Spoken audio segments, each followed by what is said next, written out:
اعوذ باللہ من الشیطان الرجیم، بسم اللہ الرحمن الرحیم۔ عزیز ساتھیو، السلام علیکم۔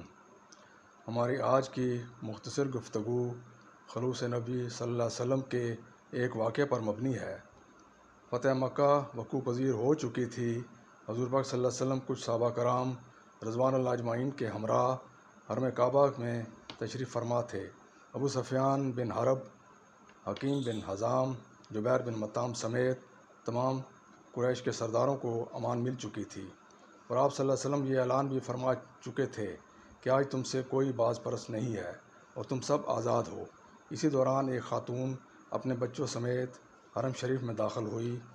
اس نے نبی کریم صلی اللہ علیہ وسلم کی بارگاہ میں حاضری کی استدعا کی، جبکہ یہ خاتون اسی روز صبح ہی اسلام قبول کر چکی تھیں۔ کیونکہ یہ عام معافی کا دن تھا اور یہ مسلمان بھی ہو چکی تھیں، لہٰذا نبی کریم صلی اللہ علیہ وسلم نے نہایت عزت اور احترام کے ساتھ اس قبیلہ قریش کی معزز خاتون کا خیر مقدم کرتے ہوئے فرمایا، کہو ام حکیم، کیسے آنا ہوا اور کیا کہنا چاہتی ہو؟ اور اس کے بچوں کی طرف لب مبارک سے شفقت کے پھول نچھاور کرتے ہوئے دیکھا اور فرمایا، ان بچوں کا باپ کہاں ہے؟ اس خاتون نے نہایت شرمندگی کے ساتھ نیچے دیکھتے ہوئے جواب دیا، یا رسول اللہ صلی اللہ علیہ وآلہ وسلم، وہ تو یمن کی طرف بھاگ گیا ہے۔ دراصل ان کا شوہر ان مجرمین میں شامل تھا جنہوں نے اللہ تعالیٰ اور نبی پاک صلی اللہ علیہ وسلم کے ساتھ دشمنی میں انتہا کر رکھی تھی، اور انہی شدید اور گھناؤنے جرائم کی بدولت ان کے قتل کی اجازت دے رکھی تھی، یعنی اس نے جرائم کی تمام حدود کو پار کیا ہوا تھا۔ حضرت ام حکیم رضی اللہ تعالیٰ عنہا نے خوفزدگی کے عالم میں عرض کی، یا رسول اللہ صلی اللہ علیہ وآلہ وسلم، میرے ماں باپ آپ پر قربان، کیا میرے شوہر کو بھی امان مل جائے گی؟ ام حکیم کی اس درخواست پر صحابہ کرام رضوان اللہ اجمعین سنجیدہ چہروں کے ساتھ حضور اکرم صلی اللہ علیہ وسلم کے فیصلے کے منتظر تھے۔ نبی رحمت صلی اللہ علیہ وسلم نے نو مسلم خاتون کی التجا سنی، معصوم بچوں کی طرف محبت اور شفقت بھری نظر مبارک سے دیکھا، پھر محبوب الہی آقا صلی اللہ علیہ وسلم کا رخ انور دلاویز تبسم سے منور ہوا اور رحمت العالمین صلی اللہ علیہ وسلم کے فیوز و برکات کا دریا جوش میں آ گیا۔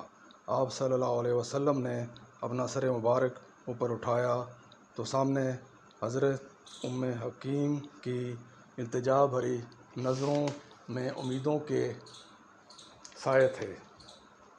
معصوم بچے اپنے مستقبل سے بے خبر حضور صلی اللہ علیہ وسلم کے پرنور چہرے کی طرف دیکھ رہے تھے، اور ایک بار پھر فضا پاکیزہ الفاظ کی خوشبو سے معطر ہوئی۔ ارشاد ہوا، اے ام حکیم، ہم نے تمہارے شوہر اکرمہ بن ابو جہل کو بھی امان دے دی، اور طلب ہے کہ اللہ اور رسول صلی اللہ علیہ وسلم کا بدترین دشمن ابو جہل کا بیٹا، جو باپ سے بھی زیادہ مسلمین کے خون کا پیاسا تھا، آج رحمت العالمین کی بدولت امان میں آ گیا۔ وہاں اکرمہ یمن کی جانب فرار ہو رہا تھا۔ اس کا سفر جاری تھا جو کہ سمندر کے ذریعے طے کر رہا تھا، لیکن آدھے راستے میں مشکلات کا شکار ہو گیا اور اس کی کشتی سمندری طوفان میں گر گئی۔ اللہ تعالیٰ کا حکم ایسا ہوا کہ اس کے دل سے اسلام دشمنی کی قدورتیں مٹ گئیں اور اس نے اسلام قبول کرنے کی نیت کر لی۔ اسی دوران طوفان ٹل گیا اور وہ صحیح سلامت مکہ مکرمہ واپس آ گیا، اور اس کی زوجہ محترمہ جو اس کو لانے کے لیے اس کا تعاقب کر رہی تھیں، وہ بھی اس کے ساتھ ہی واپس آ گئیں۔ آنے سے پہلے ام حکیم نے فرمایا کہ تمہیں بھی حضور پاک صلی اللہ علیہ وسلم کی طرف سے معافی مل چکی ہے۔ یہ سن کر اکرمہ کی خوشی کی کوئی انتہا نہ رہی۔ فوراً مکہ پہنچ کر نبی کریم صلی اللہ علیہ وسلم کی خدمت اقدس میں حاضر ہوئے۔